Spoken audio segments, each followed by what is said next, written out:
Well, the I-5 bridge replacement project just got major federal funding, which could be some welcome news for those who commute between Portland and Vancouver. Today, lawmakers in Washington announced the organization tasked with replacing the bridge will get a $600 million federal grant to move this project forward. Now to our Joelle Jones, live from that bridge after getting the chance to speak with lawmakers who helped bring these dollars home to our area. Joelle? That's right, Liz, and lawmakers tell us they are thrilled to secure this mega grant to help replace this nearly 100-year-old bridge. It's a major step forward after years of stalled progress and a huge win for both Oregon and Washington state, which can now begin bridging that gap between planning and construction. Federal dollars flood in to keep the interstate bridge from falling down. When I have my 2-year-old in the car, I don't drive on this bridge. We know that this will collapse in an earthquake. Today, Washington state federal lawmakers helped secure a mega grant for $600 million to replace the interstate bridge. The money is being provided through a Department of Transportation grant program funded by Senator Patty Murray and authored by Senator Maria Cantwell. The region has grown. The bridge didn't keep pace, obviously, because of its 100-year-old infrastructure. So it's time to say, we're not going to have these huge backups and that we're going to make this a more expansive bridge for our economy. Everybody pulled hard and we were able to bring these dollars back home for a truly critical piece of infrastructure. So I'm thrilled.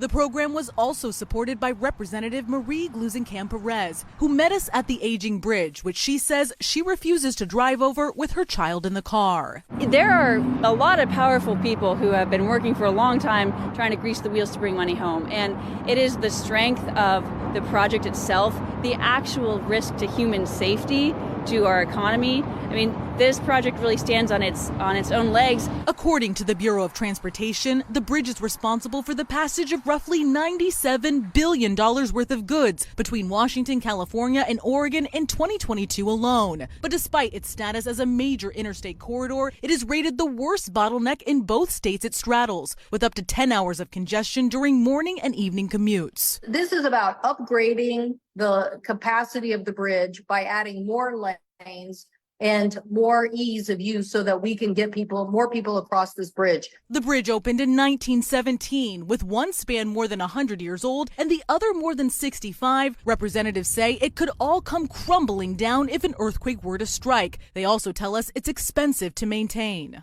$110,000 a year to operate. I mean, this is an expensive bridge to operate.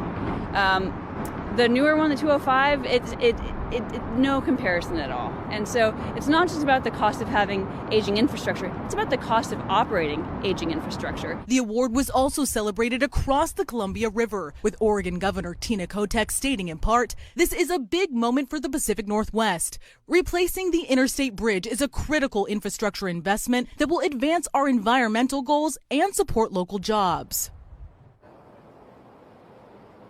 Now, today's award marks the second federal grant to be issued to the bridge replacement project following a $1 million seismic study grant awarded in October of 2022. We're told with this new money, construction could start as early as 2026. So, of course, we will continue to follow this. But for now, live in Vancouver, I'm Joelle Jones, KOIN 6 News.